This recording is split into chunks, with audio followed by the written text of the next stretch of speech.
Iran ने Israel को घेर कर मारने का प्लान तैयार कर लिया। उसने ईद के मौके पर सभी मुस्लिम देशों से इजरायल को बर्बाद करने के लिए फिलिस्तीन के चरमपंथियों की मदद करने की अपील की और उन्हें इजरायल के खिलाफ अपना सबसे बड़ा हथियार बताया।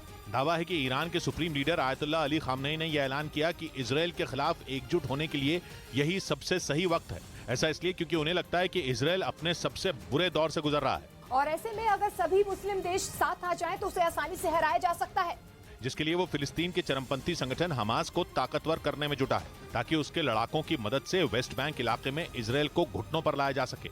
और आरोप है कि इसके लिए वो हमास के लोगों की न सिर्फ आर्थिक मदद कर रहा है बल्कि उन्हें कई आधुनिक हथियार भी मुहैया करा रहा है, जिसमें वो अब बाकी मुस्लिम देशों की भी मदद चाहता है ताकि जितनी जल्दी हो सके इजरायल को नक्शे से मिटा दिया जाए। इजरायल ने आरोप लगाया था कि पिछले कुछ दिनों में हुए कई हमलों के पीछे ईरान ही था। उसने दावा किया था कि ईरान ने हमास के लड़ाकों को करोड़ों रुपए की मदद की, जिनसे रॉकेट और घातक हथियार खरीदे गए और फिर इजरायल पर एक के बाद एक कई हमले हुए। खामनेई का मानना है कि इजरायल इस वक्त काफी कमजोर है क्योंकि एक तरफ उसके अपने देश में आतंकवाद दोबारा पैर पसार रहा है तो दूसरी तरफ मुस्लिम देशों के एकजुट होने से उसकी चिंता बढ़ी हुई है। और इसी वजह से खामनेई ने बाकी मुस्लिम देशों से भी फिलिस्तीन का समर्थन करने वाले संगठनों की मदद करने की अपील की, क्योंकि वो ये बात अच्छी तरीके से जानते हैं कि फिलिस्तीन के लोगों का खून खौलाने के लिए इजरायल का नाम ही काफी है और वो कई साल से इजरायल के खिलाफ आर पार की जंग की राह देख रहे हैं। ईरान के supreme leader Ayatollah Ali Khamenei ने 2016 में दावा किया था कि इजरायल अगले 25 साल में पूरी तरह बर्बाद हो जाएगा।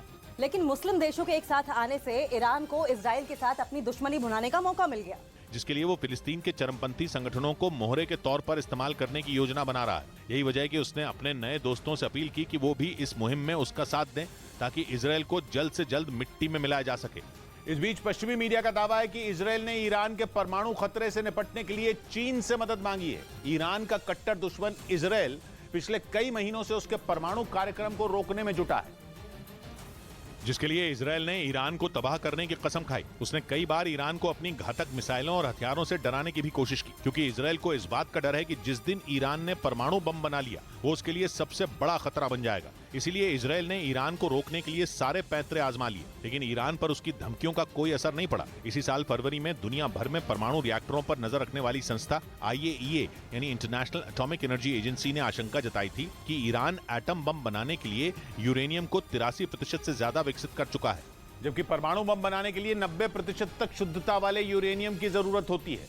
जिसका मतलब यह है कि ईरान अब एटम बम बनाने के बेहद करीब पहुंच चुका है और अब उसे नहीं रोका गया तो पानी सिर के ऊपर से बहने लगेगा, जिसके बाद इजरायल चाहकर भी कुछ नहीं कर पाएगा, क्योंकि एटम बम बनाने के बाद अगर इजरायल ने ईरान को भड़काने की कोशिश की तो उस पर परमाणु हमले का खतरा मंडराने लगेगा। इसी वजह से इजरायल इन दिनों ईरान को रोकने के लिए जमीन आसमान एक कर रहा है। पश्चिमी मीडिया का दावा है कि उसने अब चीन के आगे हाथ फैलाया है ताकि चीन आगे बढ़कर ईरान को परमाणु बम बनाने से रोकने की कोशिश करे। इस मुद्दे पर इजरायल के विदेश मंत्री ने चीन के विदेश मंत्री से मदद मांगी और इजरायल ने इस काम के लिए चीन पर इसलिए भरोसा किया क्योंकि चीन ने पिछले महीने ही ईरान और सऊदी अरब के बीच शांति समझौता कराकर पूरी दुनिया को चौंका दिया था, क्योंकि पिछले 7 साल से दोनों देशों ने एक दूसरे के खिलाफ तलवारें खींच रखी थी। ईरान और सऊदी अरब के बीच रिश्ते बेहद तल्ख थे।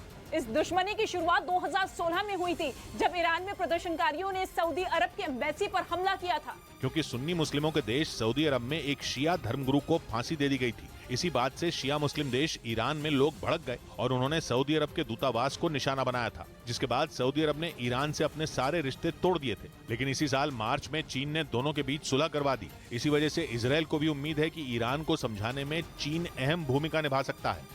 इधर पंजाब के रोपड़ में एक गुरुद्वारे में बेअदबी का मामला सामने आया। आरोप है कि वहां के मोरिंडा इलाके में बने गुरुद्वारे में घुसकर एक आदमी ने बेअदबी की, जिसका एक CCTV वीडियो भी सामने आया जिसमें वो गुरुद्वारे के अंदर बेअदबी करता दिखा। इसके बाद वहां मौजूद लोगों ने आरोपी की जमकर पिटाई की। बाद में पुलिस ने बेअदबी के आरोपी को गिरफ्तार कर लिया। घटना के बाद पंजाब के मुख्यमंत्री भगवंत मान ने ट्वीट कर बेअदबी करने वाले आरोपी पर सख्त कार्रवाई का भरोसा दिया।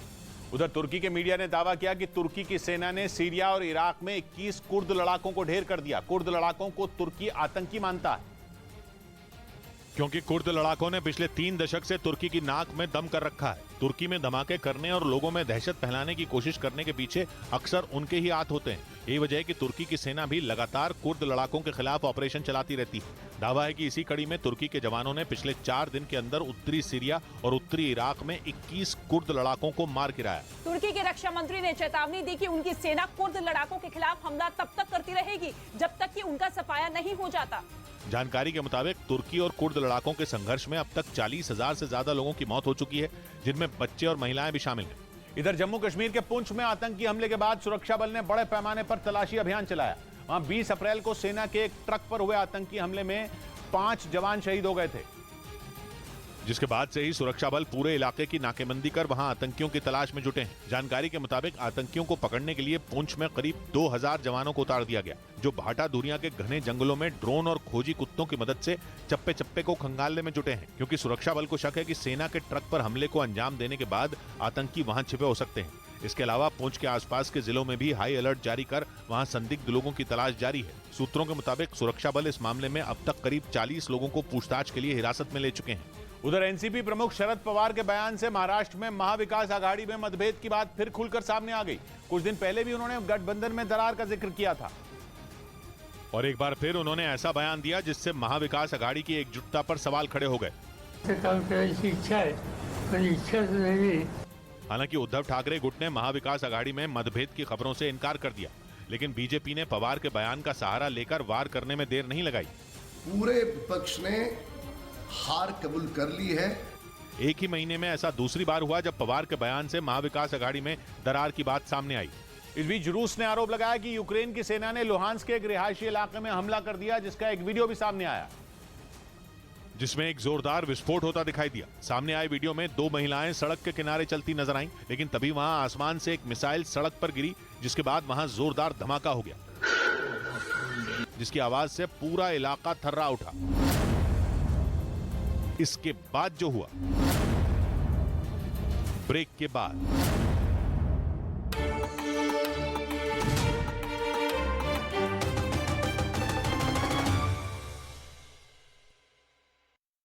इस हमले के बाद रूस ने सेवेस्तोपोल की सुरक्षा और कड़ी कर दी। काला सागर के किनारे बसे सेवेस्तोपोल से जो तस्वीरें सामने आईं, उनमें रूस का एक लड़ाकू हेलीकॉप्टर आसमान से नौसैनिक अड्डे की निगरानी करता नजर आया।